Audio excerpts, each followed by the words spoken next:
You know when you reach that age where everyone and their mother won't shut up about their credit scores, yet it seems like no one really understands what's so special about those 3 random numbers? That's because credit scores are meaningless, unless you have Credit Karma to show you how to use them. We use those 3 random numbers plus your financial profile to help you find your next opportunity, like a more rewarding credit card, a game plan that helps you pay down debt faster, or a personal loan to help you save more on interest payments each month. Cha-ching! Download Intuit Credit Karma today to get started. John! What? Red 7! I don't know what Red 7 means. Hot route! I don't. What is hot route? Will you just go stand on the other side, please? Down! Come on. Ready! Down! Set! Hut! Hut! Hut! Hut! Hit me! Booyah! That's what we call a sack lunch. Nom nom nom nom nom nom. It's time for the Soonerscoop.com postgame show presented by Eskridge Lexus in Oklahoma City. Eskridge Lexus is the official travel partner of Soonerscoop.com podcasts. Now, here's your road crew, Carrie, Eddie, and Bob, wrapping up all the action and reaction from this week's game. All right, welcome back. It is the Eskridge Lexus postgame podcast. You'll have to forgive me. We've had a lot of new sponsors added recently. The Academy Sports and Outdoors, Instant Reaction tonight. Happy to have them. It was a good game to do it. But we are the Eskridge Lexus postgame podcast, official travel partner of the Sooner Scoop crew, sending all of us to all parts of the earth whenever we need it. So EskridgeLexus.com. Go check them out. We'll tell you more about them as we move on. All right, 35-9. Sooners lose it. Another home SEC loss today. Josh McCuistion is joining us this evening. He can't wait to sink his teeth into this performance today. George and Eddie have had their say on the instant reaction on our YouTube channel. Go check it out. But first off, I just have to start out. I mean, obviously, the biggest news are the turnovers early and Michael Hawkins having his worst day as an OU quarterback. Even worse than Texas. But I cannot. Thank you, Eddie. I cannot. I have to start with the offensive line, guys. I mean, it's just atrocious, terrible, horrendous. I'll run out of adjectives in the show to describe how bad this offensive line is. And look, we talked about this all throughout the offseason, going back to the spring. George remembers this. Josh remembers this. There were warning signs about the offensive line, and we kind of stopped. I think we have, as a collectively, as a group, we never really talked about it, but I think we all knew, like, we have to stop shitting on the offensive line as much as we're doing, because if Beatonbow shapes these guys into something, we're going to just be these doom and gloomers. Everybody's going to be like, you told it. You thought the offensive line was going to suck, and we did, and it does. I was trying to think of this. It's one of the worst position groups that I've ever covered at the University of Oklahoma. And look, we don't need to get into the John Blake era. That's a totally different subject. And why? About this. I mean, it's close to what the product is right now. But the reason I say we don't need to get it, a lot of people 30 years old, 40 years old, listening to this podcast, they probably don't even remember the John Blake era. Sure. I mean, I was in school during the John Blake era. I lived it. But just going through, Josh, I was trying to think, what is the worst position group that OU has ever had in modern history, football history? The 2009 wide receiving core kind of came to mind, where they only had Ryan Broyles and they'd lost Manny Johnson and Joaquin Iglesias, and Sam Bradford got hurt and they had to move to a 5 wide. Basically, no running back 5 wide. Kevin Wilson decided to do that with Landry Jones and let him throw it all over the field, which was probably a good idea at the time, but not a single guy. That was the DeJuan Miller days. Like, no one could catch the football except for Ryan Broyles. It became comical at one point. And Eddie and I were looking at the list of players that were on that team. You have it was Eddie. Besides Ryan Broyles, I mentioned DeJuan Miller, Cam Kinney. Tight ends, you had James Hanna, Brody. Obviously, he ended up moving to offensive line at some point during the season. Well, it was 2009, the very that would have been first game. He moved to offensive line when they played that Jerry World game against BYU and lost. Oh, God. Because didn't he break his neck in that game or something? Guys, yeah. Excuse my French, but who gives a f***? It's true. I get your point, Carrie. Fine. It's a terrible George football wants to drop F-bombs. Anyway, Eddie and I are arguing about nothing. I'm just But shocked. it's a terrible position group. It's one of the worst that's ever been fielded at the University of Oklahoma. And it's so bad that it wrecks everything else about the OU football program. It goes so far as to wreck the fucking defense. I mean, that's how ridiculous it is. Like, you can't start an offensive play when people don't block anyone. When 9 quarterback sacks today, 9.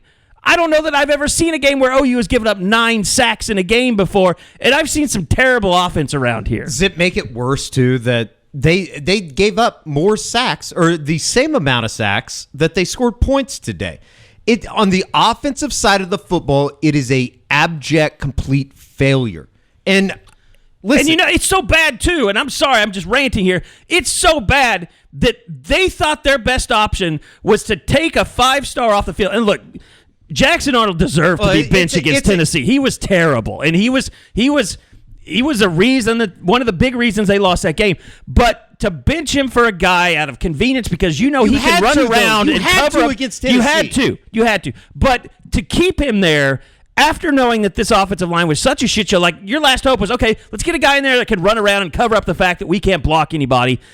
We saw today Jackson Arnold is clearly the better quarterback between those two when it comes to running the type of offense they want to run, but they can't run it because they can't block anybody because the offensive line is fucking awful. I think everything on the offensive side of the football is maybe one of the worst operations from top to bottom. And Brent's in charge of that. Like, he's the head coach. He's in charge. At the end of the day, everything falls to him. But what we've seen through the first 7 weeks of the season now, or I guess the first 6 weeks of the season now, is 7. I was right the first time.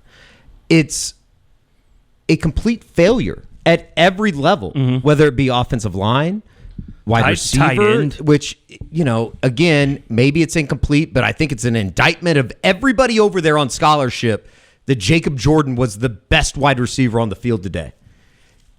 Quarterback hasn't developed. By a distance. Running back, I don't know if any player has earned more respect from me just in terms of the way he goes about day to day. Javonte Barnes, I'll take 20 of them. He's a dog. He might not be the best running back in the entire world, but he's at least busting his ass. Well, the running backs have the same problem the quarterbacks do. They're running behind a shit offensive line, so who can tell if these guys are any good or not? I mean, it's gotten to the point, and today I think was rock bottom, right? It had to be rock bottom. You guys keep predicting it. Don't keep do predicting this. It can't get worse. It literally can't get worse, Josh. You can't be down more than 21 in the first 4 minutes. It can get worse. It can't get worse. Somehow this team can make it worse. They're that bad. But again, it's one side of the football, and it's so glaringly obvious that whatever they're doing from day to day, from Sunday through, I guess Friday until game day, whatever they're doing, they have to do the exact opposite. It's like me with gambling sometimes. Do the exact opposite of what you're doing, because right now what you're doing is hurting the program, and it's going to get Brent fired.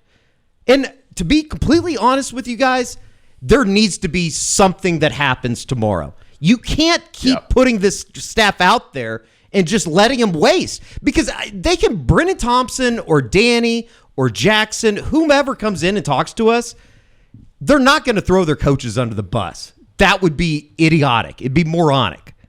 But whatever this staff is doing, it's not working. It's a failure.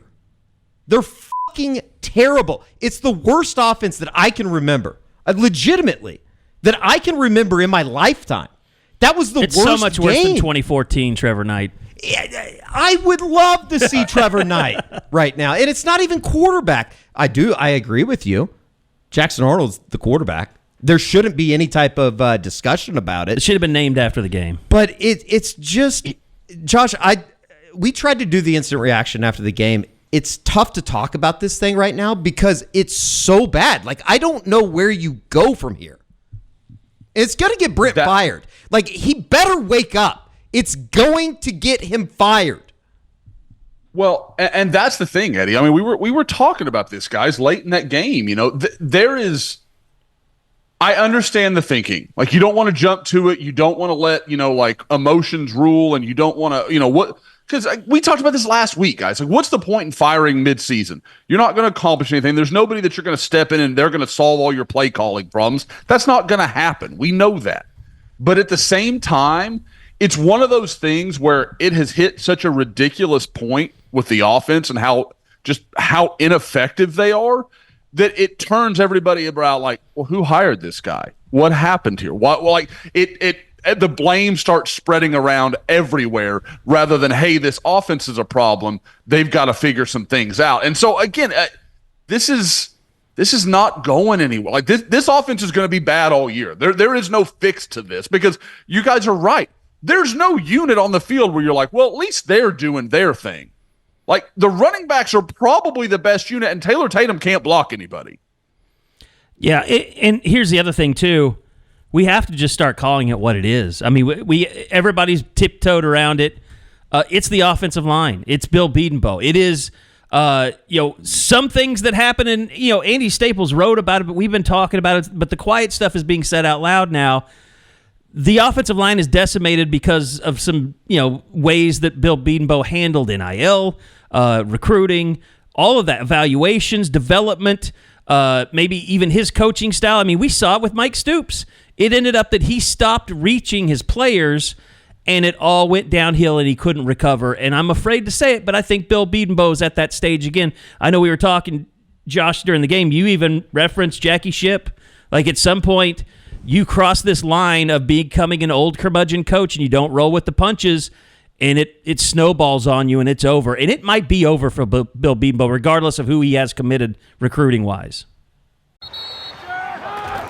Whether you're ordering wings for the game, whipping up a 7-layer dip, or ordering pizza, there's something about football that makes you want to eat. And this football season, Uber Eats has the best deals on game day food. No matter what you're craving, from 2-for-1 pizza to buy one, get one wings, Uber Eats will be dropping new deals each week, all season long. Uber Eats, official on-demand delivery partner of the NFL. Order now. Terms and conditions apply. See app for details.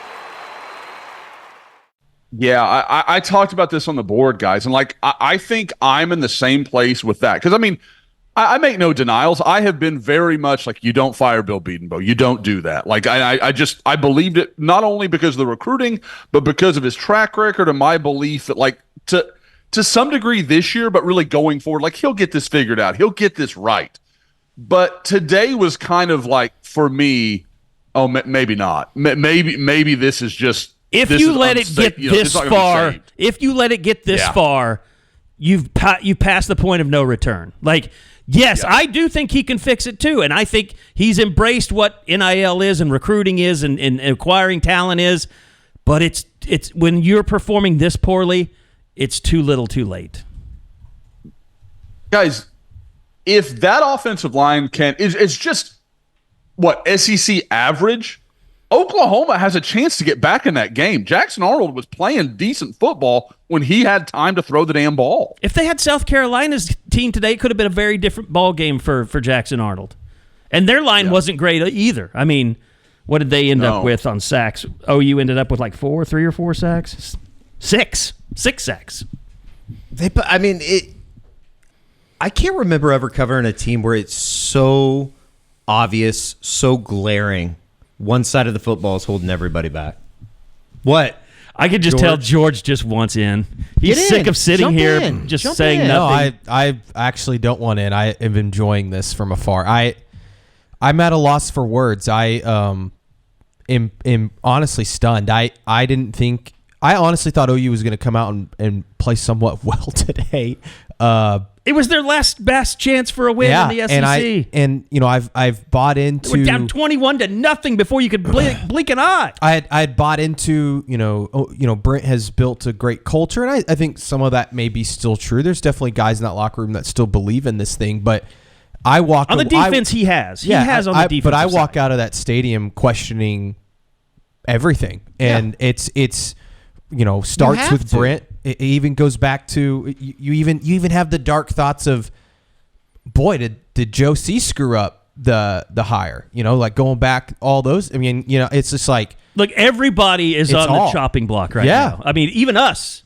Like the scoop, I hope we're the not. Crimson Corner wants to fire you because you were with the Denver Broncos. They forget that when I was a with- student at OU and covered the team, they went to 3 straight playoffs and won 2 Heisman trophies. But I was called a simp after the game today by someone for not directly calling for Bill Bedenbaugh to be fired. I don't know, guys. I think Same.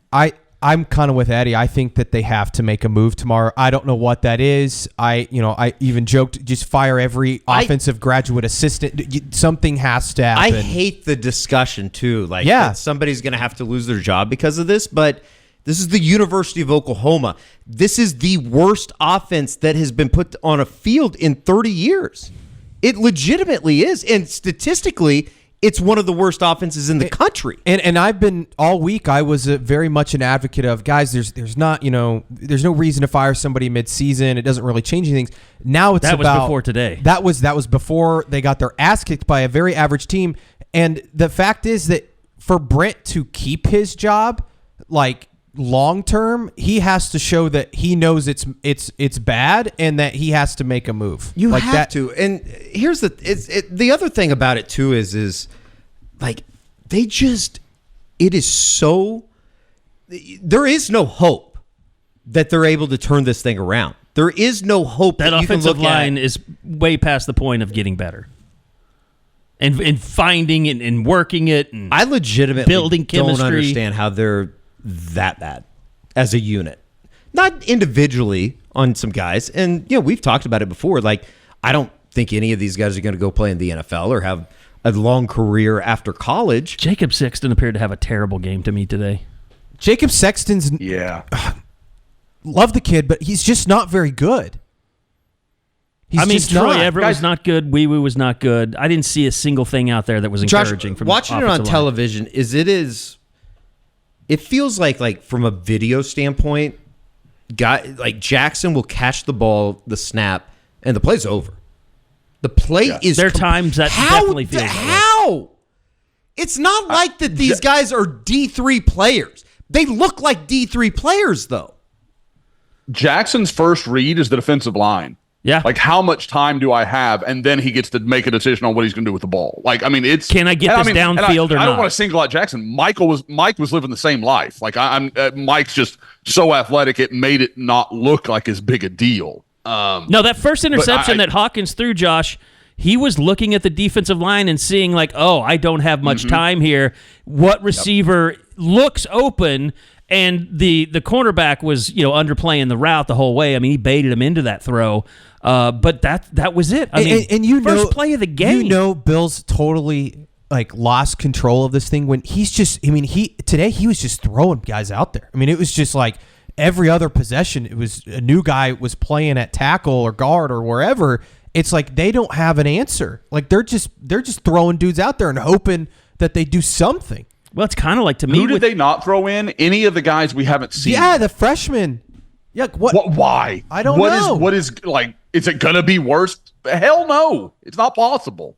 I don't understand. I don't know. I get that. Like you have they need to know this and they need to know that. They need to know how to block, and you don't have 5 that do right now. Like and we mentioned Jacob Sexton again. Like you guys, I think the world of that kid. Like his family. Like since that injury, he has not been the same guy. Like I don't know what it is. I don't know why that is, but he doesn't play with the same violence he used to play with, the same aggression. I just don't see it, and I don't know. Also, again, I don't. Are I don't they know what just that is. asking guys to do things that they cannot do? I think that's part of it. Does it come down to just the fact that 5 of these guys should not be playing offensive line at Oklahoma? Yeah, Is that at the end of the day? Look, it goes. There's 2 parts of this story, right? The first part is they missed on evaluations, they missed in the portal, they don't have the talent. But then the second part of that is they know they don't have the talent, and yet they're still asking these guys to do things that they cannot do.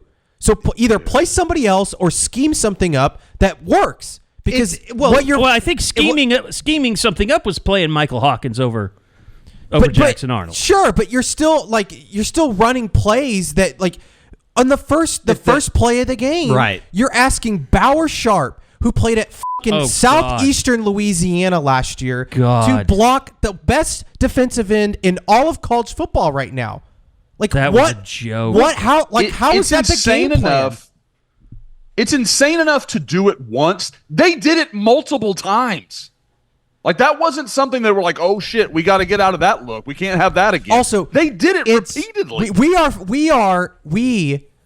These people sitting in here and anybody else that talked about it, we are fucking stupid for believing that Oklahoma somehow got better at the tight end position by bringing in two guys that started their career at fucking North Texas and Southeastern Louisiana. Yeah. Like what? I mean, the tight end position was pretty bad last year. It's worse this year. Worse. It's I know. worse. I would take Stogner in a heartbeat. At least I know block. He'll block, but here's the thing, and to go back to your point, George, about asking Bauer Sharp to make that block.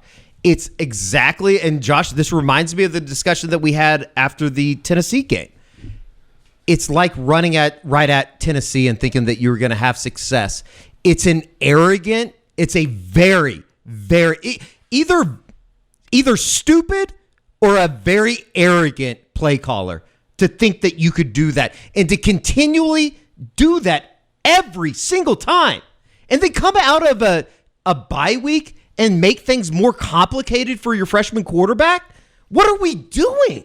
What are they doing? Guys, how does Brent sign off on that? How? All right. It's a legitimate question. Real quick before we get to answer that question, I want to remind you guys that the Eskridge Lexus postgame podcast, it's presented by Eskridge Lexus, and they were right in the path of an absolutely massive hailstorm. I know one guy I worked with at the radio station just got he was working on Friday to get his new car after his car was totaled. So a lot of you guys out there in the Edmond area really struggling. All the repair shops are loaded with people. You can't even get in one.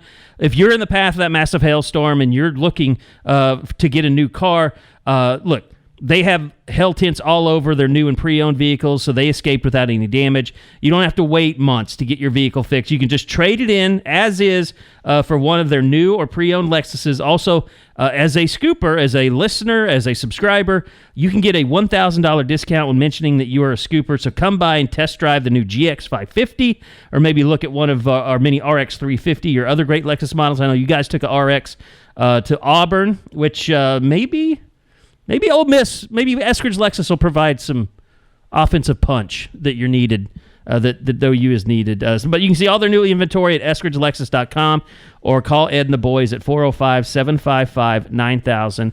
That's EskridgeLexus.com or call them at 405-755-9000. $1,000 off for you scoopers out there. We're doing meth in Memphis next week, George, by the way. Sounds good. Well, Eddie's back to doing all kinds of things these days. The team is driving him to do things. It's just, I legitimately think, like, I've been really, really trying to think if I can remember a time where I walked out of the stadium, like, just flat out that embarrassed. And I don't think that I can. Like, there were times in the 90s where it was this bad, obviously, but you didn't go in expecting much. And certainly an 8-year-old Eddie didn't. It's just embarrassing. Like, back to what we were saying, though. I just don't, like, I need somebody to sit down and explain to me from a game planning perspective what they're seeing and what they're thinking in asking some of these guys. Like, am I crazy to think that there could be some things that are covered up? Like, from a play calling standpoint, you could cover up some of the problems. Not when the offensive line is that bad. But you see teams where like Houston earlier in the season where they're running these like 8-man, even sometimes 9-man protections, and it's like, why isn't Oklahoma doing like max protections? It just feels very arrogant. Like, we're Oklahoma, we're going to be fine. I'll tell you what the answer to that, because you're throwing to a guy like J.J. Hester that can't catch the ball. Yeah, but they're not even getting the ball off sometimes. Well, I know, but I mean, if you hold in that many men on protection, you don't have the one-on-one receiver on this team. Sure. Maybe if you have Andrell Anthony back, or like maybe if you have Nick Anderson, you can do some of that stuff. But I also say, 8-man protection's not exactly, Josh, I don't ever remember Kevin Wilson or air raid stuff doing things like that. It's just not part of their DNA. No, it's which is why some people call, or like I know Gabe, Eichert, he really favors OU moving to more of a pro system offensively because of things like that. Yep. And guys, that's the not to hit Gabe twice, But literally, what we're talking about earlier with the Bauer Sharp on the Kennard situation, the first thing Gabe said you cannot do is do not leave a tight end on these ends. Like, do not do it. And right out of the gate. I never said it because it seems so obvious. You can't do that. Like, just like the Tennessee thing. You guys are right. Like, it's almost like, okay, I watch a lot of high school football, obviously, and I see guys all the time. They'll have a great player, and they're like, well, we're going to use him as a decoy, and we're going to throw the ball to this other kid over here. We're not going to throw to the kid that's got the OU and Alabama and Texas offers, but we're going to get it to the guy that's got one-on-one on the other side. No, stop outthinking yourself. OU does the opposite. They kind of are like, look, they're not expecting us to put Bauer Sharp on a defensive end and win that battle. So we'll do that, and then they won't see this thing coming. You don't ever get to show them the thing that's coming because you're going to be killed. Your quarterback's going to die. And I thought Jackson Arnold was in danger today for a while. The one that he took right to the stomach, Kerry, when he kind of ducked somebody, and then I don't remember who it was up the middle. I think it was the Hemingway kid, just buries him, and you're like, good Lord. Like, I thought it was a really tough performance from Jackson Arnold to keep getting up, especially being in the situation he was in. And who knows what his future is? Like, that's a whole nother discussion. But like, just talking to him post game, these last few weeks, I think mentally really messed him up, and I don't know what he is thinking about his future because, I mean, obviously, I think he's going to play out this season and try and play the best he can. But, like, if you're Jackson Arnold, do you want to be back at Oklahoma next year? I don't know. I mean, maybe that depends on who's on the coaching if the offensive staff. line isn't any better. No, I want no part of this. But, like, do you also – but I'm not even talking about that. I'm talking about, does he want to play for Brent Venables, who benched him? And, I think we all agree that he had to be pulled in the Tennessee game, but – I'm sure there's a part of Jackson that thought, okay, that's fine. You pulled me in the Tennessee game. I think that it probably should have been an open competition after that. Like, I think that might have been mishandled a little bit. I think that's one of those things that's it's easy to say that it was mishandled, and certainly looking back on it, it looks like it was mishandled. Yeah. But I think we all agree Yeah. he had to come out of the Tennessee game. I think once you had the Texas game and you realized that Michael Hawkins wasn't the answer, Sure. you probably Yep. you could have come back and said, hey, we're going to go back with Jackson this week. If anything, I would debate upon like Although that really bummed how the job back what playing. Brent said about the full resume and stuff. It felt weird at the time. It's bullshit. The body of work. And the turnovers. It was the turnovers, and that's what got Hawkins benched today was the turnovers. What was worse? Jackson's turnovers against Tennessee or Hawkins' turnovers today against South Carolina? What was a bigger indictment? They're both catastrophic, game-changing. Hawkins were maybe worse just because they were returned for touchdowns. But it's like the second. But I don't put them on him as much. Neither do I. Neither do I. Sure. Like, he was getting hit one time. Like, I just don't think. Whereas one Jackson's was a bad throw. It just was. The fumble at the goal line against Tennessee inside the 5. That's the lateral. I think the lateral is the worst of them all. It was bad, but does it go back to who is mentoring these guys? Who is when Brent sits up there and says he did something we told him not to do, like, he should have a coach that's walking him through those scenarios, that's mentally preparing him. Okay, you're going to face Tennessee. If we have a quick change turnover, the biggest thing for you to do is take care of the football and not fumble it right back to the other team. Like, and with Michael Hawkins, it's like, look, if you have a free blitzer coming at you on the first play of the game, don't just throw it up to the guy that you think is open. Like mentally work with these guys to get them a little bit more mentally tough in game situations like this. Here's the problem. But they don't have that. And I'm sorry, I don't care how much Seth Luttrell has worked with quarterbacks over the years. I don't care, that they have a Kevin Johns on the staff. You don't really have a guy that is on staff, known to everyone to be your quarter. And JP Lossman, like, he is not spending all day talking to Jackson Arnold and Michael Hawkins about their system, how to get better. They don't have a quarterback coach. Yeah, they don't have it. And whose fault is that? That's Brent Venables' fault. He's the one that. And hand up, I thought that Seth Luttrell and Joe John, I thought it was going to be okay. And coming out of the Alamo Bowl, I felt even more convicted about the idea that they're headed in the right direction. This is the continuity stuff. I bought into that. It couldn't be further from the truth. It's a terrible operation, and they have to go find somebody, or Brent's going to be fired. That's straight up what it is. I just don't understand how they thought that this was going to work. Brent is there, obviously, day in and day out. I just don't understand what he thought was going to happen when he just elevated everybody. And again, I'm George just has as much mentioned as this. anybody that thought it was going to work. And George, you mentioned before about what Seth Luttrell has done as a play caller and a quarterbacks coach, and what anybody on this staff has done. When Joe John Finley was, Jeff Lebby, I know he's an offensive lineman, but he has a history of being a quarterback coach along with an offensive coordinator.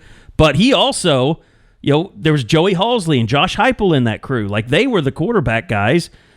It's just, I don't know. With Seth Luttrell, there should have been signs there that some of this could happen. Yeah, it's I don't know. Because Larry Fedora called plays with him. Yeah, but I saw somebody saying that Seth has never called plays before this, even though he was the offensive coordinator. That's not true. He definitely called plays at several of his stops. So that's just not factual. But I think it's pretty clear whoever you go hire as your next offensive coordinator or whatever they do as their staff changes, you have to have somebody that's an elite quarterback developer and recruiter. You absolutely have to do that. Which, Lincoln Riley never really played the game. He held the clipboard and wore a helmet and a uniform, but if he can be an elite quarterback developer, it doesn't take because Tom it's clear, Brady. It's pretty blew clear. Another 14-point lead in the fourth quarter today, by the way. But it's pretty clear that the quarterbacks are, as bad as the offensive line is, receivers and all that, they're still having problems processing and reading defenses, and as talented as they are, I get they're young, they haven't played a lot, but you would think that you would see some progress there, and I just feel like we haven't seen anything from that. And I don't know, maybe Jackson gets better at that. The other biggest indictment on a coach today? Yeah, I'd love to. Let's talk about it. How is it that you are known as a great recruiter at your position, and yet the one guy who comes off the bench today is Jacob Jordan and makes it look like no one has ever really played receiver before? I legitimately want to see more Jacob Jordan. Why didn't we see more? One of the things he did great today was he knew what the hell he was supposed to do. Yeah, and he looked fluid. You could tell his routes were precise. Yeah, he was getting separation from people. Jackson Arnold was hitting him in stride. He looked, that's how it's supposed to look. I haven't seen, other than Deion Brooks back in the spring, or Deion Burks, sorry. You got it. You got it, though. That you corrected yourself. Me. That's Deion nice. Burks, I'm on a rant. Before I saw Deion Burks in the spring, I was like, that's the only guy on this offense that really fits that role, because we hadn't seen it out of Jaquez Petaway. We thought he would be that guy. But Jacob fucking Jordan coming in the game and looking like Drake Stoops reincarnated. He's white. Yeah. He's white. Hey. Might be racist. Until you said his name, I didn't even think of him, and maybe that's a bigger indictment in all of this. Jaquez Petaway? Yeah, never plays. That's a person? You know why he doesn't play? Because he doesn't know his place. He doesn't know what he's supposed to be doing. Yeah. How does that happen? What? Hand up.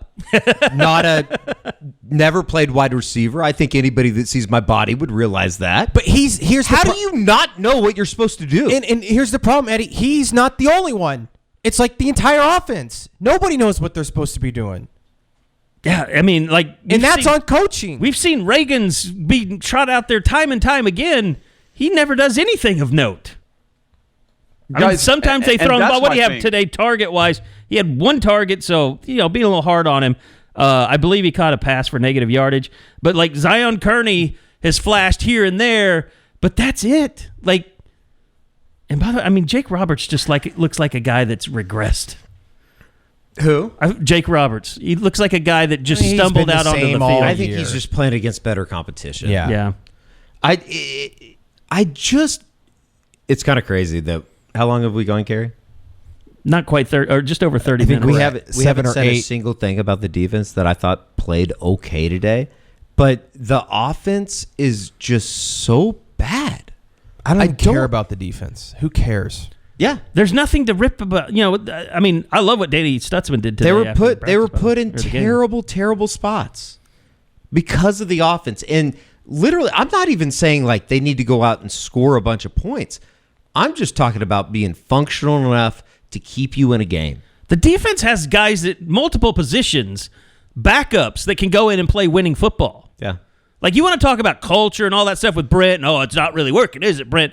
No, he's developed depth all over that. And even to the point where people bitch, why isn't he playing the starters more? Like, why are you playing all these backups? Like, I remember one point you pointed out that Eli Bowen and there was another freshman at corner. Devon Jordan. Devon Jordan, like, they're out there on the field at the same time. I think did they get a 3 and out on that? Yeah. Devon Jordan played like the entire second half. Can I say something else too? And I ranted about this on the Instant Reaction. It's my podcast too. Everybody talks about the standard around here. Right now, the standard underneath Brent Venables is 11-11 in conference play. Mm-hmm. Right now, the standard that everybody wants to talk about, this isn't the standard of Oklahoma football. You've ruined the standard. This group has ruined the standard. What? They can't see the standard. It's so damn far away. They don't understand the standard. You can't talk about the standard if you don't know what the standard is, excluding a bunch of guys on the defense. Danny can talk about the standard. There's a lot of guys that can talk about the standard on that side of the football. And I'm not saying that any of the offensive guys are, but this whole thing, this whole regime about the standard at Oklahoma, they've ruined the standard. The standard is what it is right now. And that's keeping it within 26.5 points of South Carolina. Let's keep into perspective that it's not like a Georgia came in here today or a Alabama who's coming. Might need some lawyers for that game. Crazy take I'm about to give you. Oh, no. I said this to Carrie earlier. I think Alabama might be OU's most winnable game in conference left on its schedule. Maybe Missouri. Stop it. LSU's winning. No, stop it. They're not beating Ole Miss or LSU on the road. Not happening.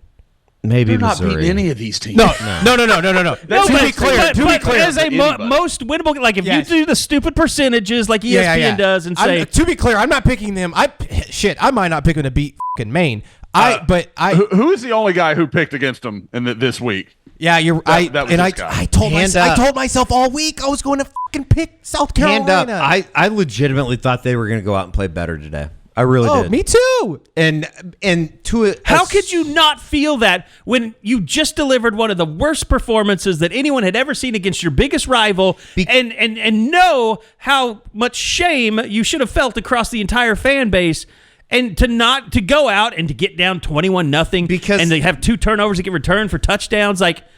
Who could have seen? No one could have seen that coming. Because the standard because it wasn't around a bad here, performance. It's a bad offense. I guarantee it's you. got nothing to do with the performance. I guarantee They're just bad. God was up there today and he was like, "Hey, you guys gather around. You got to come see this." God took South Carolina plus the points. I don't believe earlier in the week. I don't believe in God anymore. Oh, shut up. You can't say that.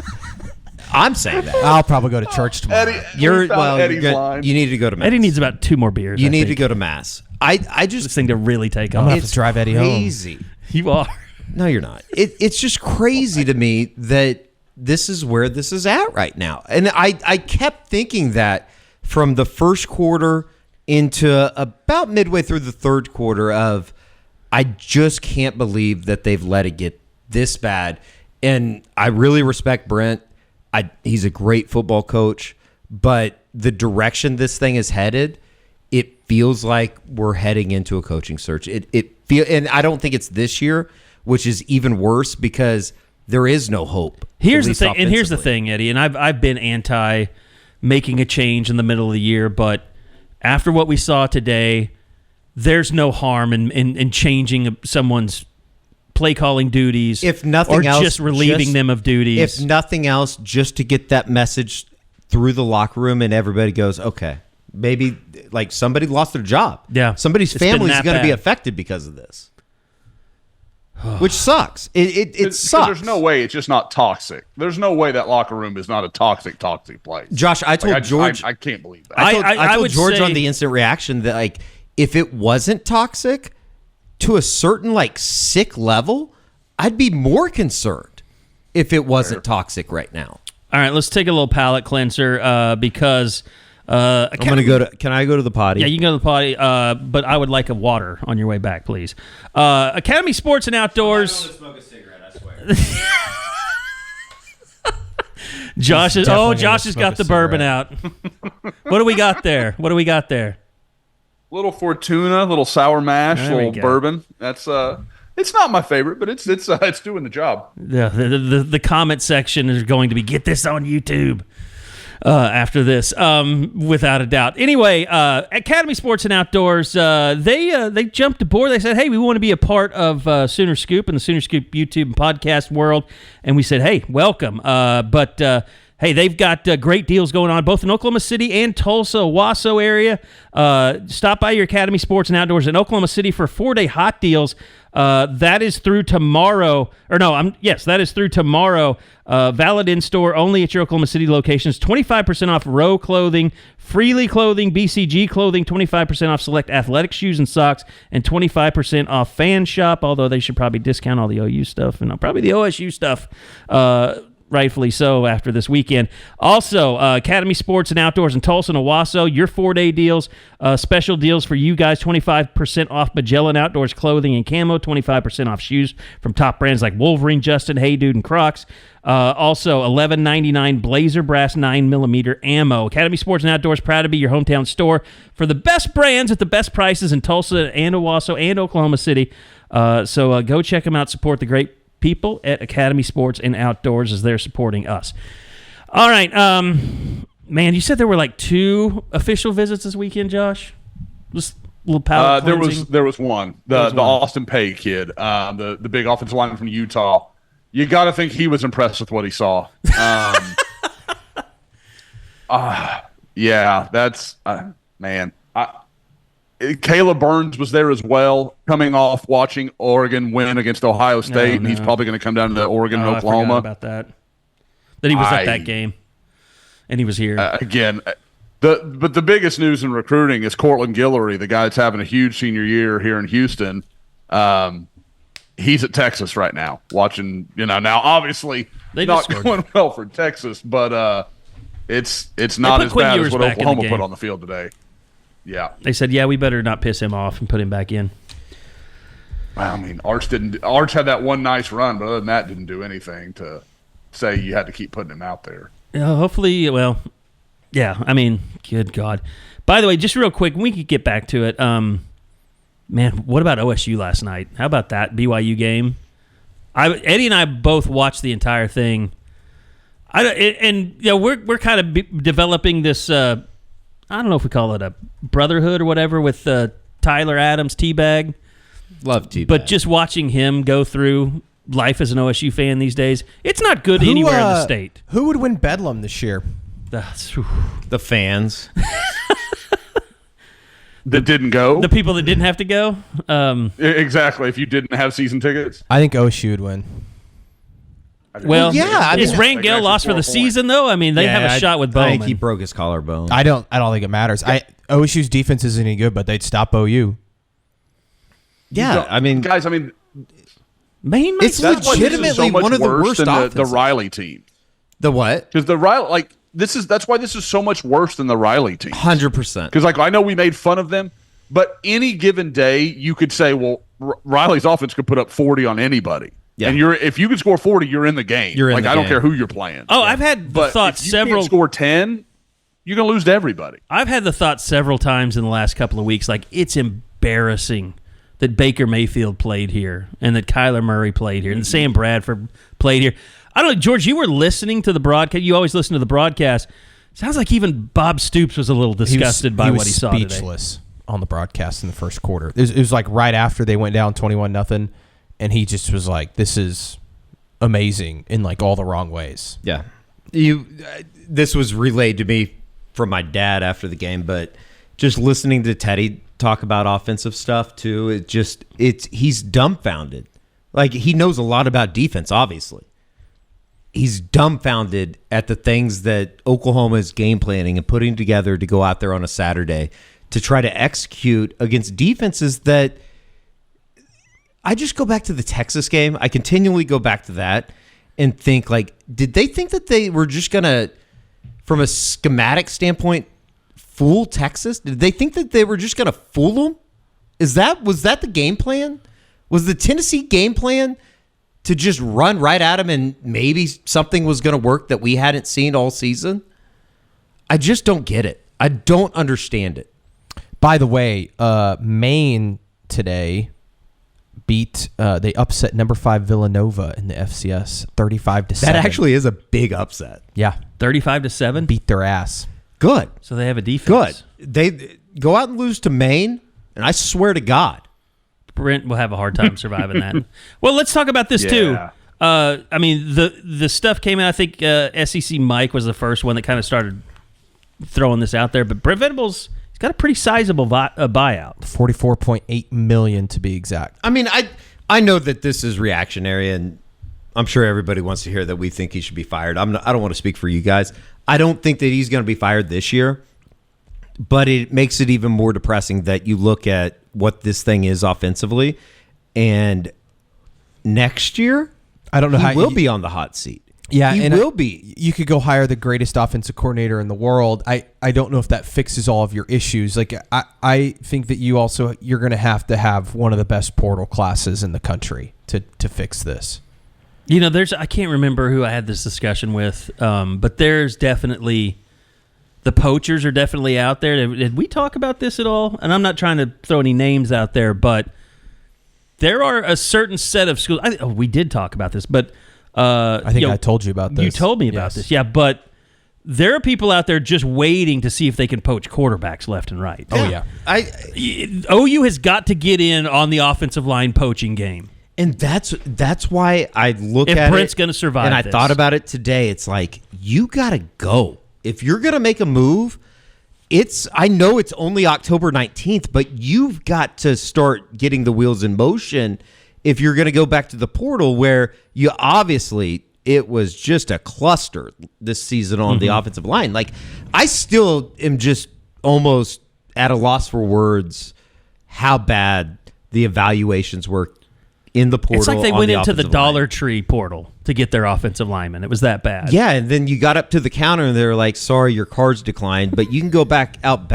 and there's this not young, but an older Chinese lady that is selling things outside. She has papers. And yeah, it just, I'm done with it. Well, it's not an easy solution. And it's going to define, like, I'm with you guys. I think Brent has another year. I don't think he's getting fired this year. Although it's going to be interesting to see, like, what does Joe Castiglione think about this after today? Was he in the post-game press conference sitting back there? Yeah. And he usually is there, but he always is. Does he, like, if things aren't going well, he sits back there the entire time? Well, he usually sits back there the entire time no matter what, but he's not an idiot. Yeah. I mean, I think that everybody knows what's going on right now. And I don't think... But I think even he would be, just like we are, a little shocked that it's this bad. Yeah, I mean, I think 100%. None of us, going back to when they hired Brent, didn't see this coming. I think that, it was... A lot of people thought it was a very, very good hire, a home run hire, and it was a no-brainer at that time. So, I still think that, probably should have hired Dan Lanning, but hindsight's 20/20. Yeah, you can't really go back and redo what happened. I mean, and I don't want to get into the head coach stuff because I don't think they're gonna do that. And there's still 5 games to be played, which is crazy to think about. It's like just fast forward to December 1st, and it's not just 5 games; it's their 5 toughest games. Yeah. Outside of Texas, look. Here's the Tennessee, thing, I guess, and Brent's decision about demoting people or taking away duties or just replacing people, he's got to know that he's probably going to lose a lot of these games. If he can't find a way to possibly win 1 or 2 by making changes, he probably won't do it if he thinks it's going to make them worse, because there is a path to getting fired this year. And if you go out and just completely look embarrassing, if they have and look like you have no idea what you're doing, and you can't fix it. If they have four more performances like this one today in conference play, which I think is somewhat likely, I would say all bets are off. I mean, you can't keep running that product out there on the field and it just not even be remotely close. And here's the thing that I struggle with is that it's one side of the football. And I know that he's responsible for the product that they're putting out offensively. I don't understand how the disparity between these two sides of the football is so different. It's like they're being coached by two entirely different staffs. I mean, well, they are. Do you just get down? Well, thank you. But I mean, like, do you but get to your down, point, they are, and like I think the defensive staff is very good. Yeah, I just don't understand how they're going day to day and putting this offense together and feeling like somewhat good about the game plan or feeling good about what they're getting ready to try to accomplish. I don't understand it. It's terrible. It's it's not even a death by 1,000 paper cuts. It's like so far off. And the thing that, like I said, like the beginning rant that I had, the offensive line is so bad, it's just fucking up everything. I mean, it goes from there to the quarterbacks, to the running backs. Receivers, you can leave them out. Tight ends are screwed. But, like, the way they play offense puts their defense behind the eight ball constantly. And we're amazed at how they're able to keep coming back again and again and again, even though they have busts every once in a while, like the touchdown after coming out of the 2-minute timeout today. But at the same time, you're proud of this defense. Like, we know it's hard for you. Like, I can't imagine what it's like in the locker room, having to look at, and they have like offense guys sitting next to defense guys, like to build team chemistry. So it's like, if I were the defense, I just throw everybody's stuff out of their locker and say, you go to the offensive side. We want all defensive guys over here because I'm sick of it if I'm a defensive guy. It's just such a bad product. And again, it starts from the snap. But Eddie, I've never seen that. In all the years of covering OU football, I have never seen one position that trickled its way throughout the team and ruined a season. I agree. And that's what is transpiring with the offensive line. And like we're saying, I don't know if you can fix it. No, you can't. You can't. I mean, you're not going to be able to get guys in. We're way past all of a sudden going to play better. People asking if they can fix it. It's a bad group, and I'm sure they're really good kids, really good guys. They're not good enough to be playing at Oklahoma, a number of them. And I think that, like, it kind of goes back to what we've talked about here over the last couple of weeks, Josh, just in terms of if Bill Bedenbaugh didn't have the track record that he had, he probably would have been fired a long time ago for the stuff that happened in 2020, 2021, 2022. It's kind of met a point right now where I think the volcano has erupted, and I don't know. Like, I really like Bill. He has a great class coming in 2025. I don't know. Like, and that's where I'm at right now. It's like, okay, if you do end up making moves, even if you do it tomorrow, if you do it at the end of the season, I don't think a Michael Fasusi's coming to Oklahoma without Bill Bedenbaugh. I don't think it's because he just loves Oklahoma. Let's ask that question, Josh. Like, what happens to the offensive line? Is there someone they can hire? Are these guys enough in love with Oklahoma as a school and Brent Venables? Can it be saved if you get rid of Bill Bedenbaugh, or if he's gone, do you think those recruits are gone? And here's the thing too. It's like, it's not just a fair question. On top of it, I don't think that it just all of a sudden, like, overnight becomes better because you had a really good recruiting class. Like, I'm to the point now where development wise, Jake Taylor hasn't really developed. Jacob hasn't really developed. I mean, are there guys being developed right now on the offensive line? That's Eddie. I think that's a real rub. Like, I think that's the tough thing when you say, okay, Ryan Foje, Michael Fasusi, and again, they are more talented than anybody OU has signed in probably 2 decades. I mean, Sure. like you're talking very short list of guys that are on that level. I mean, you're the Jamal Browns, the Davin Josephs, those kind of guys. So that's great that they're so talented, but is Oklahoma getting guys? That's my problem with this entire offense. Like, I reject the idea that there's not talent on this offense. Like, I don't believe that. Like, I just don't. Now, does that offensive line have a bunch of NFL guys? No. Do I think there's some talent in that wide receiver room that's not injured? Yeah, I do. Do I think there's some talent in that running back room? Yeah, I do. And I know Jackson Arnold's talented. I know Michael Hawkins is talented. They're not getting any development at any position. And that to me, that's the biggest problem. Again, Jacob Jordan didn't seem to care that the 5 guys in front of him are hurt. No. He just went out there and started playing football. Like, that didn't bother him. And I love that. Why can no one else seem to climb up that hill? But to the point we're talking about, I know it sounds like I'm digressing from the offensive line stuff. I don't think Oklahoma.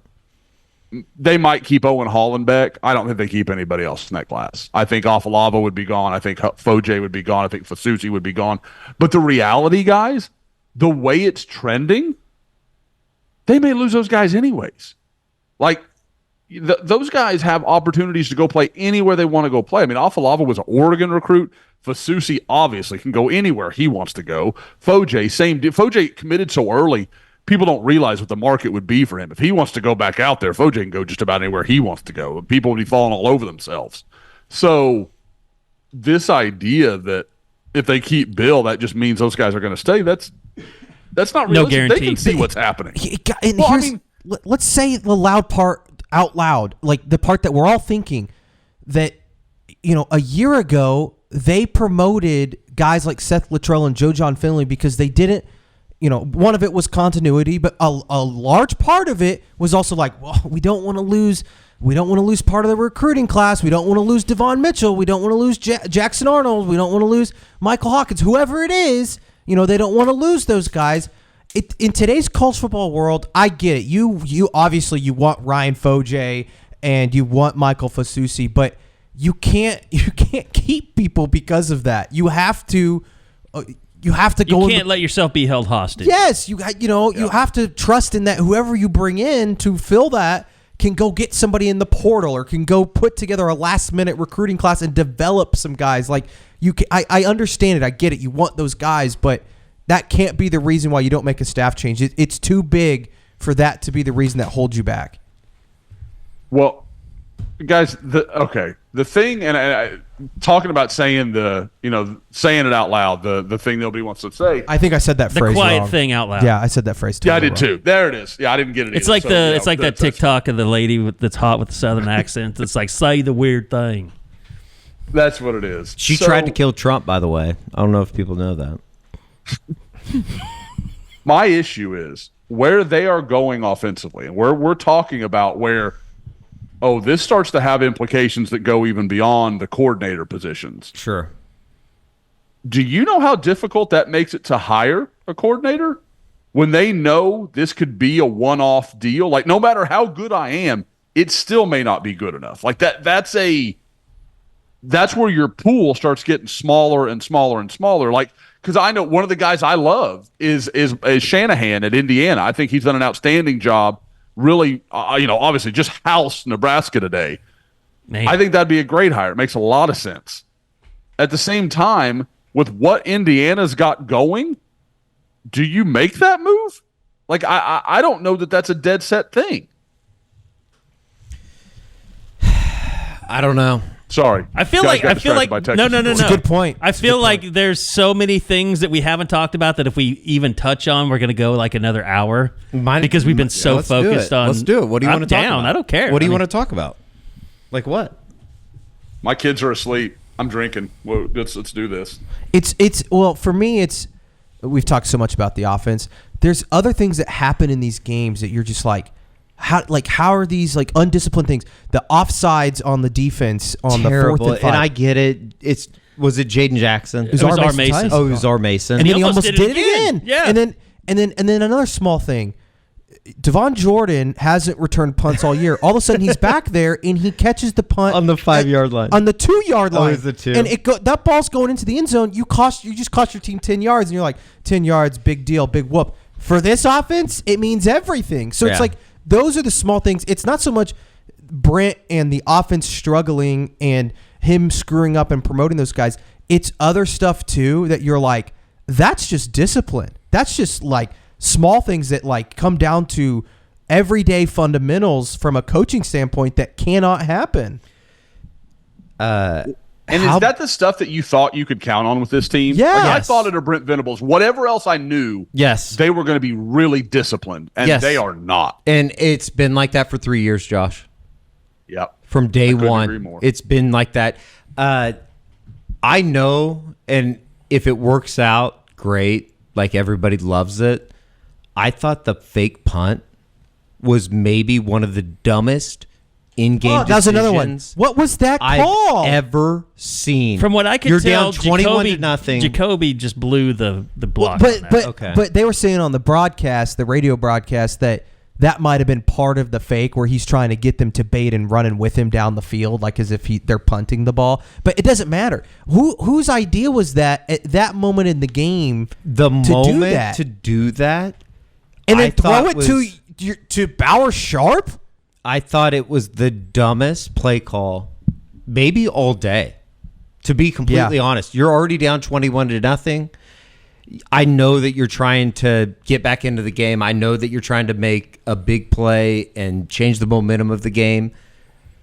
But in that moment, I thought it was just incredibly stupid. And God love them. The defense, they held them to a field goal. But it's little things like that have started to add up here over the last couple of years that it's just like, man, I want Brent to be the guy. I do. But stuff like that, it's just a boneheaded decision. And he has to be the one that signs off on that unless he's given Doug Deacon enough allowance to be able to say, all right, let's do this here. I thought that was so stupid. It was awful.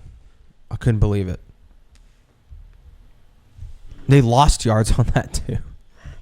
Yeah, and this team. I mean, they turned it over. I mean, at that point in the game too. I don't know if you guys saw this, but Elzinga after that throw had the highest passer rating on the team, and it was -5. Yeah, I saw Cliff Brunt tweeted that.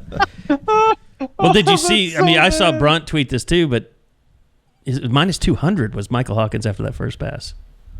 His QB rating. Oh, the QB rating. Yeah, I mean, yeah. He started off the game -200. One play -200. Do you guys? Hey, let me ask you guys this. This is probably way too early to ask this, but everything's on the table. No question. Do you believe that?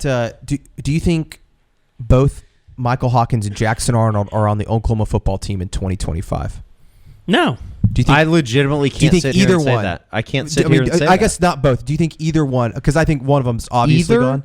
Do you think at least one of those two is on the team next year? I think either one of the two. Yes. I don't feel confident. Am I confident? Yeah, exactly. Yeah. Which, again, I mean, we're talking about the University of Oklahoma. They can't find a quarterback. At school over the last decade has had maybe one of the best, just from year to year, quarterback situations that has ever been presented in the world of college football. Like, I'm legitimately saying, in the history of the sport, to go from Baker to Kyler to Jalen to Spencer to Caleb, and then where they're at now, it's shocking. Legitimately shocking. Forget decade, Eddie. The last 25 years is the greatest run of quarterback play in the history of college football. 4 Heisman Trophy winners and 2 more runner-ups. Like, that's insane. Nobody's ever come close to that. And look, I'm not going to be one of these people that was like, oh, you guys took it for granted. Because, I mean, now you see it and you're like, wow, that really was. I mean, it makes it more special. No, we were sitting here in 2017, 2018. I remember doing these podcasts after the games, and we were screaming, or at least I was, this is not normal. I remember this. Eddie. This is not normal. Yeah. They're putting up historically great numbers. And to look up, and this isn't just a bad offense. It's legitimately one of the worst offenses, not just in the country, but one of the worst offenses that the school has put out over that time period. It's shocking to me. Legitimately shocking. Guys, Tennessee started this beginning of this downfall for Oklahoma. They have a saying they love in Tennessee, feels like 98. It's a reference to their national title team. Sure.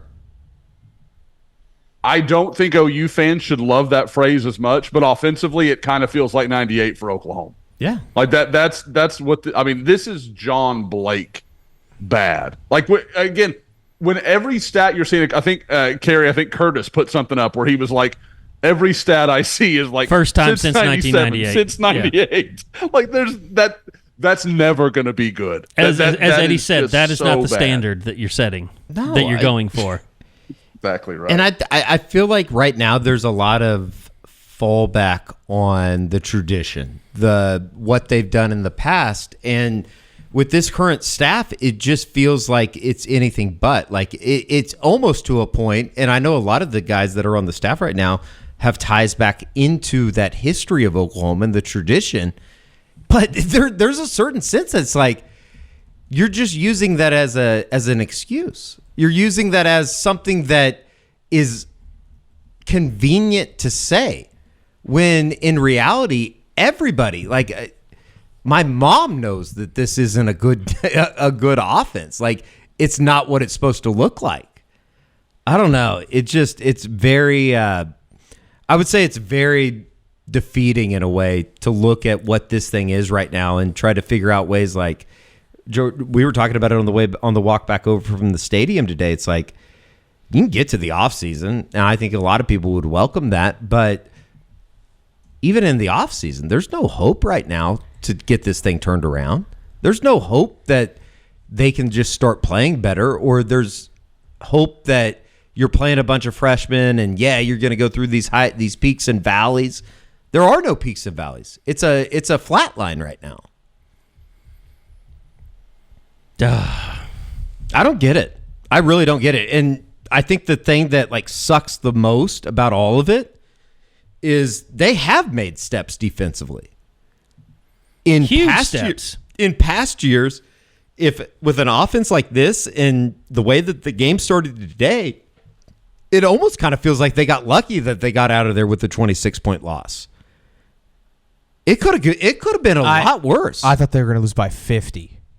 You're down 20. Tram, and we probably already have said this, but Barry Trammell had the great line today, which would have been awesome if he was just cutting up cocaine lines in the back. He had the great line today.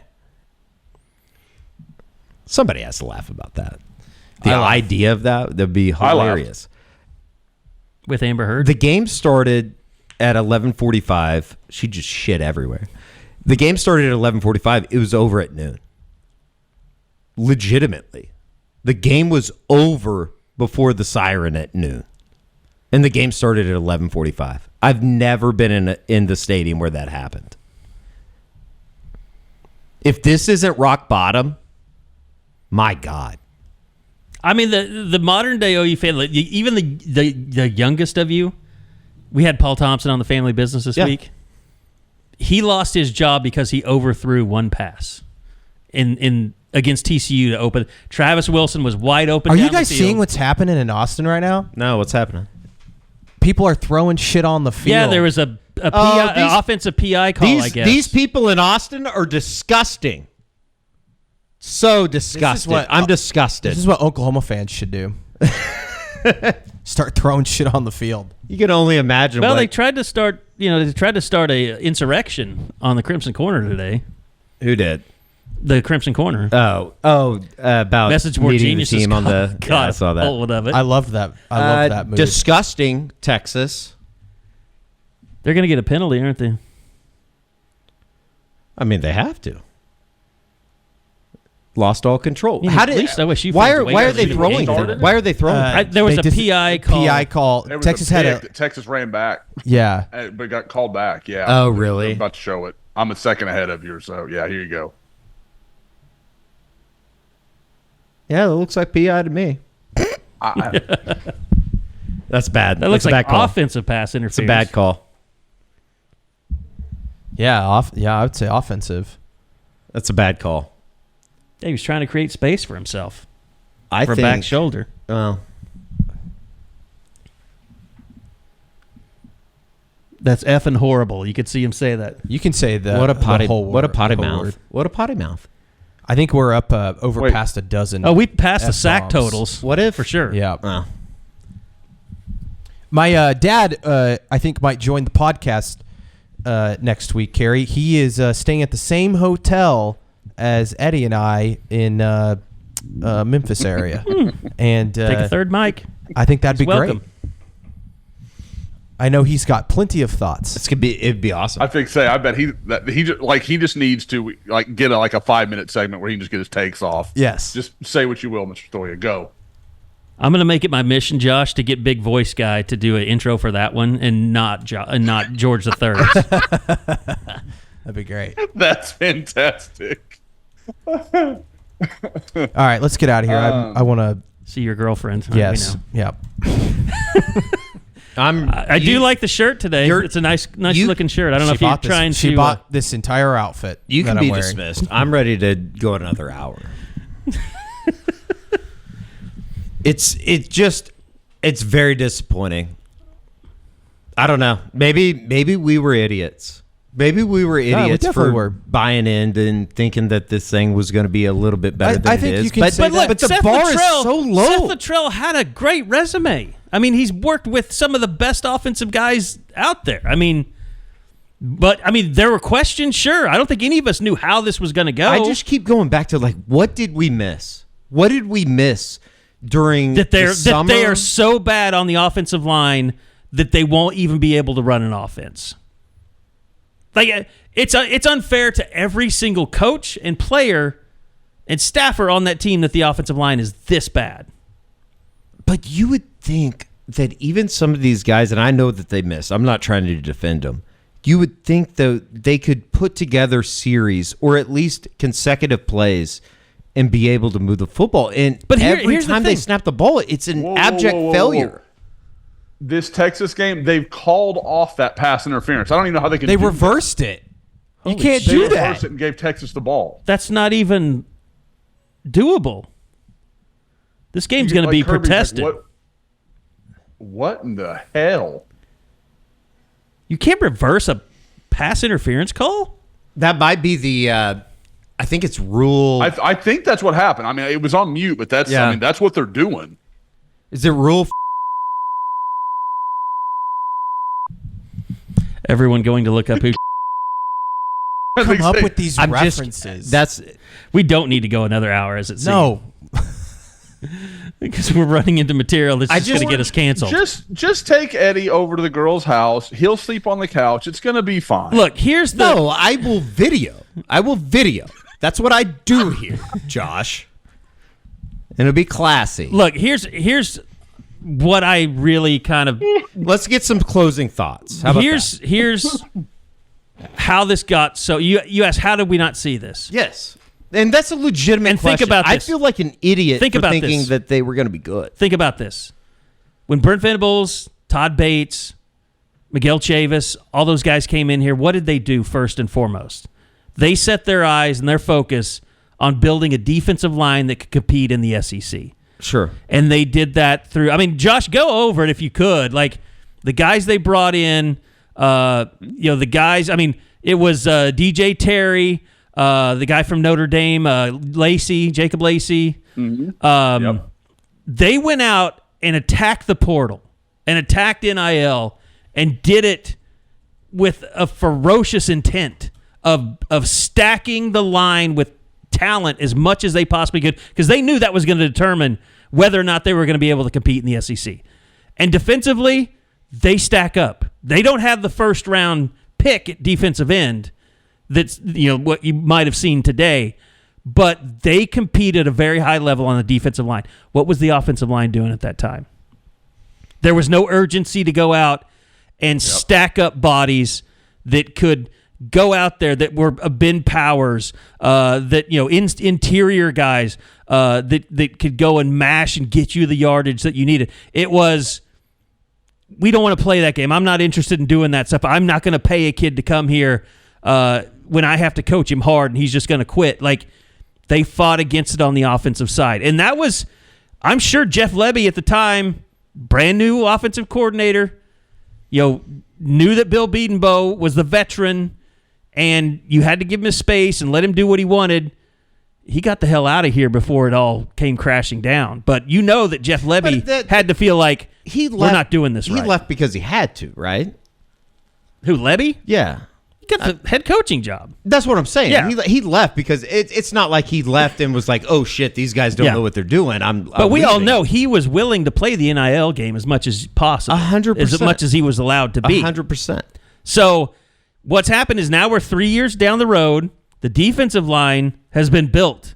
And it's not, all American level, but it's good.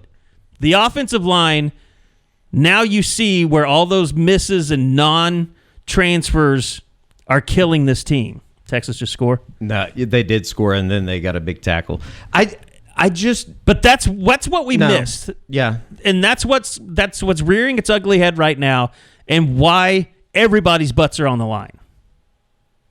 Am I just being a complete dumbass for thinking that it shouldn't be this bad? I know that we've rehashed like this offensive line. They don't have a bunch of guys that are going to go to the NFL. I just don't understand how they're this bad.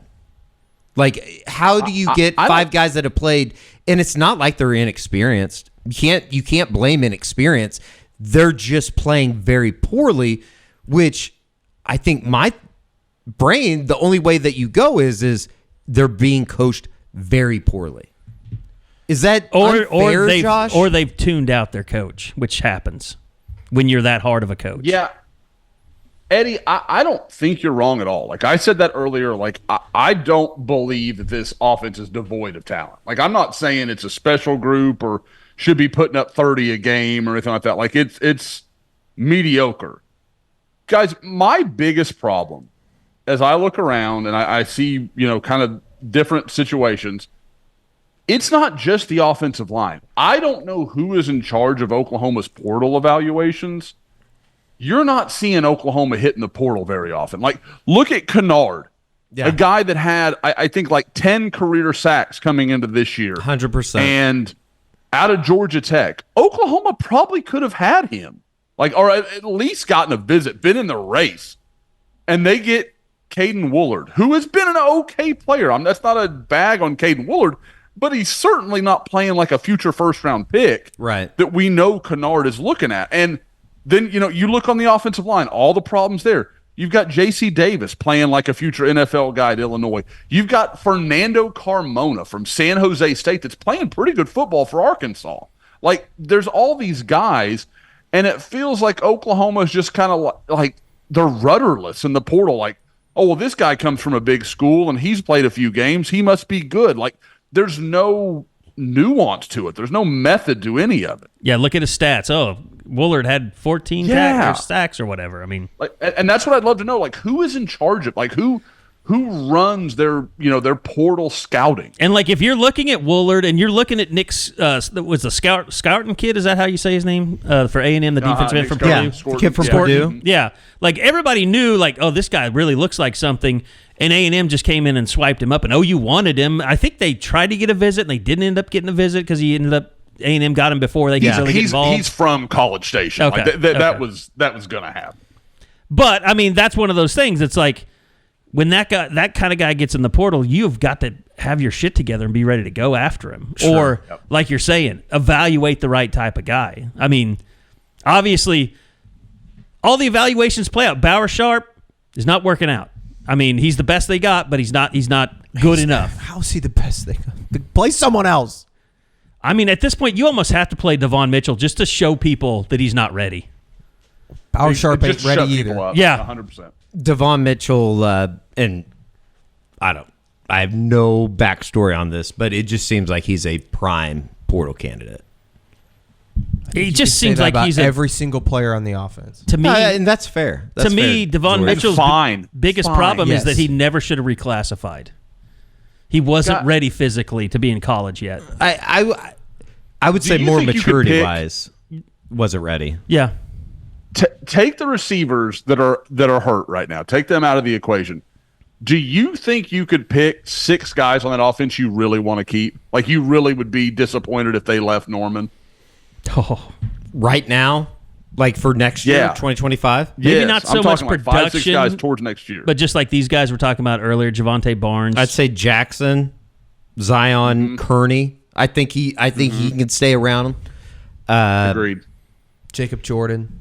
Taylor Tatum, Jacob Jordan, which, by the way... After today, I'd be worried that somebody's going to come and steal Jacob Jordan. Taylor Tatum gets hurt like every time he touches the ball. Yeah. Which is kind of weird. That's 4. Eddie Pierre-Louis, because I still think he can be a good player. That's fair. But I honestly can't think of like 3. Yeah, I'm really having trouble. That O-line group, like Troy Everett, Eddie Pierre-Louis, Logan Howland. That's the only 3 guys that I feel like I would bet on them being capable of being quality players. Maybe Ivan Carry-On, just because we've seen such a small sample size, he at least looks like somebody that could play football. Yeah. I don't know. Did you say Ozida? I mean, he hasn't been great. But again, like when we're talking about these offensive linemen, I just don't know I'd honestly, even Eddie Pierre-Louis, I would probably just clean house on offensive. You line. can't do that though. I know, but you I can't would. do that. If you do that this year, Brent's getting fired next year. I think so. You do that this year, we're having a head coaching search. You can't just say, "All right, everybody's out of here." It's not going to work. I mean, like I'm that. kind of joking. Yeah, Obviously, I know. Do that, but no, you weren't, George. We saw. I can't see you, but I know you weren't. Like I'm sure I wasn't. I don't know, guys. It's going to be a long next 5 weeks. It feels like it. It's going to be a long next 8 months. And here's the deal: like, that's not good for the longevity of the program. That's not good for everything that's to come. When you go into an off season, you're usually trying to build off a little momentum from what you did the year before, right? Like, even if it's as shitty as it is right now, you're trying to build and say, okay, there are times where, yeah, you get a shit luck, you get injuries, you get things that don't come together. Right now, there's none of that. Like, you don't see that. And I don't know the history behind this. Like, I'd have to look into it. But what is the success rate of head coaches that have to fire, an offensive or defensive coordinator because it's so bad, in year 3, that go on to succeed as head coaches?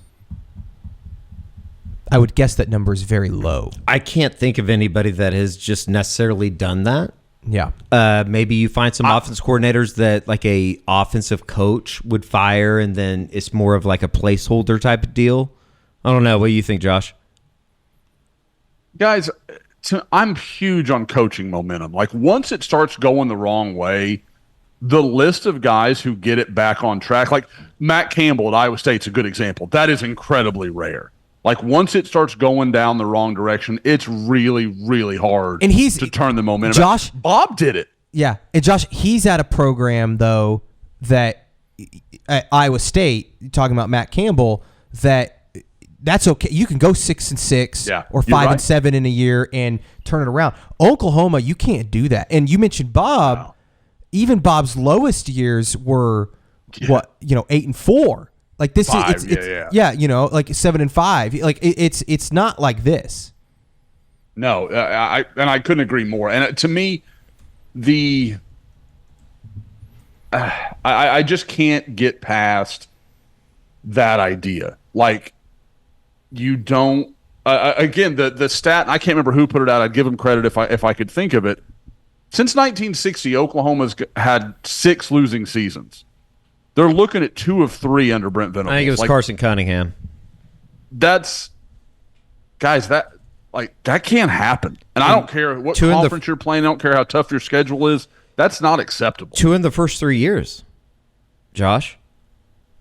And guys, Oklahoma we all think the world of Brent. He's a good dude, but man, this looks bad. Carson Cunningham tweeted it out earlier today. Oklahoma football has had 6 losing seasons since World War II. Bud Wilkinson, 1960. Gomer Jones, 1965. Blake, 96, 97, 98. a meaningful portion of my childhood. And Brent Venables 2022 and, obviously where they're headed right now. So you're telling me he could be Bud Wilkinson or he could be John Blake? Well, Bud only had one of those. Well, hey, there's still 5 games left. Okay. Hey, in that Wilkinson year, George, he was gone 3 years later. And this is maybe the greatest coach in the history of the program. And like I was saying earlier, once that momentum starts going in the wrong direction, it's damn near impossible to turn it back around, especially at a program like this, because the expectations are so large they drown you. But here's the deal, too. It's not like George, we were talking about this on the way back over today. It's not like he inherited a program that was coming off of 94, 95. It's not like that. He didn't inherit a program with the John Blake mentality. It's a group that they did know how to win. I think the fallback on what Lincoln had done to the program was certainly felt, and it was easy to explain in 2022. But right now, the program, to a certain extent, is worse in 2024 than where it was in 2022, at least from an on-the-field perspective. And I want to say the thing that in all this negativity, all this bad stuff, I had some people on Twitter that were like, Josh, this is setting the program back 20 years. Guys, it's OU. If OU gets the right guy in place at head coach, they have all the resources, they have the recruiting area, they have all the stuff you need to get back on track. Guys, 4 years ago, Texas had just finished a decade of absolute useless football and was nowhere in college football. They were a laughingstock program. They are now fighting tooth and nail with Georgia and may have a chance, and have a real chance to win the national title this year, 4 years later. Like this, with the NIL and with the portal and everything else, nothing is forever. Like there's nothing, like good, bad, otherwise, you're never going to stay static. Like you don't just, there's no free rides anymore. So Oklahoma can get back to where they need to be. It's just a question of how you get there. Which is a scary proposition when you're talking about where this thing is at right now. Because I walked out of that place today. I was too young to know what it felt like in the 90s, late 90s, 95, 96, 97, 98. If this isn't what it feels like, then I don't know what does. And in a way that's sad, because everything of what the defense has been able to do, it feels like that side of the ball is ready to go. I think they got a long way to go to be an elite defense. I think we can push back on that. It's not an elite defense. It's a good defense, though. It's a good enough defense. It's a top 15 defense. Sure. It's a top 5, 6 in the SEC defense, which is good enough to play anywhere. It's amazing that they got beat by 26 today, and you walk out of there and you go, defensively, they played pretty okay today. It's sad. Look, it's pathetic. It's embarrassing. We're talking in circles. I think the main thing is I'm going to the stadium. I'm not leaving the stadium until they score another touchdown. George, which, by the way, Chris Oven put out a great stat today. I know they scored the touchdown late, but it had been like 98 minutes of game time since OU had scored a touchdown in a game. It was the Kip Lewis pick six. Think about that. And how far this has fallen from the 2017, 2018, 19 offenses that would literally score 3 touchdowns a quarter, 2 touchdowns, and they'd have 3-play drives and 2-play drives, and it was easy. Yeah, it was easy. Well, they OU is fumbles today. I didn't realize it. Yeah. Sorry. Yeah. I know we're getting at it. That's just an insane. It's a bullshit fucking offense. It's a soft offense. Sorry, Kerry. It has no leadership. And I'm not talking about players. I'm talking about coaches. Eddie and I are just gonna we're just gonna do a solo thing here for a little bit. We're just gonna go. You and George go do whatever you like. I just can't believe, Josh, that they've let this thing get as bad as it has. I'm legitimately surprised and shocked how bad this is. I wasn't overly optimistic, and I feel like I way overshot what this offense is. Well, it was easy to blame it on the receivers and the injuries and all that early on. Now, it was easy to blame it on Jackson Arnold when he sucked against Tennessee. Now, I think all the window dressing and all the stuff that people could blame it on is gone now. It's the offensive line. It's terrible. It's ruining the offense. Does Brent understand that, though? That's the biggest question. And I think that we'll get an idea of that. Well, here's what's posed to me weeks. by somebody kind of on the inside is not so much does Brent understand it, but can he fix it? Can he do something to make it better? You can. You can fix it. You can get new people. And if those people don't figure it out, then you got to move on. So you want to like bring in Dana Holgorsen? No. Yes. Yeah. Why wouldn't you? No. Not this year. I wouldn't hire him. I would love to Why see wouldn't the marriage you? of Why Dana wouldn't you? Holgorsen and Brent Venables. I don't want to watch that. I just feel like happen. there's better hires than Dana Holgorsen. I'm talking about this season. Like he would be someone that could come in and understand the system. I'm more open to that than him. Being I don't the think OC in that's. future. I don't think that's reality, though. No. Can you turn? You can't just come in. Well, and you put said in you a can new fix offense. it. I'm talking about You fixing it can't- right now to save everyone's jobs. Oh, this year? No, you there's no can't fix fixing it this year. You can't fix it. No. Well, right now you got to figure out a way to keep a quarterback. And Jackson Arnold, I don't know what you have to do to let it be known that he's the guy and he's but going Eddie, to be if your he guy. goes out there and plays like he did today, and the results are the same, and he's sacked 8 times, he's not going to want to come back here next year. And it's completely fair. I don't know that we resolved anything, but look, we're going to keep our ear to the ground. We've talked about, speaking of staying late, coming back here and just monitoring things tomorrow, just in case something breaks, if something is announced. I think that's not out of the realm of possibility. Not that we've heard that changes are going to be announced, but something has to happen. Brent loses the fan base if he doesn't do anything. If they continue on this track over the next 5 weeks or the next 2 weeks, he loses the program. And at that point, let me throw this out too. It would be a perfect time with Maine coming up. It'd be better to change things around and try and reboot things with Maine coming than going to Ole Miss. It doesn't matter.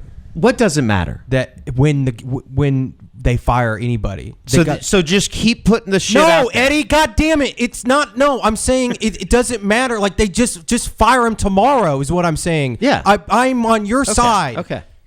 And he wants to go home and see his girlfriend. I'll give you a hand job on the way home. Okay? We've been sitting here talking in circles for 30 minutes about this team.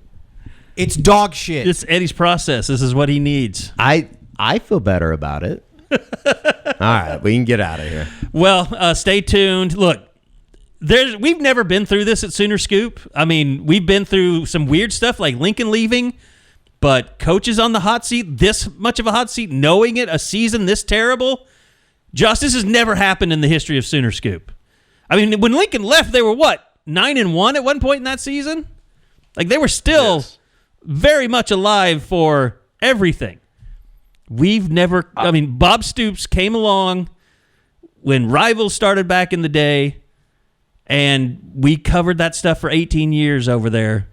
Now at On 3, we're doing the same stuff, but we've never been through any of this. I know we have a special promo that we're going to announce tomorrow for people that want to jump on board if they want to be updated with all the information that's coming out.